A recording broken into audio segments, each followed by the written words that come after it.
जयन्ती मङ्गलाकाली भद्रकाली कपालिनी दुर्गा क्षमा शिवा धात्री स्वाहा स्वधा नमोऽस्तु ते।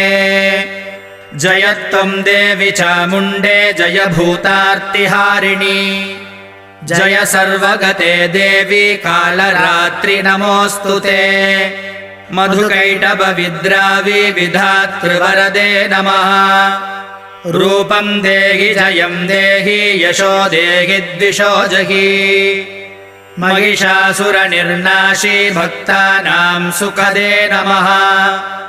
रूपं देहि जयं देहि यशो देहि द्विषो जहि रक्तबीजवधे देवी चण्डमुण्डविनाशिनी रूपं देहि जयं देहि यशो देहि द्विषो जहि।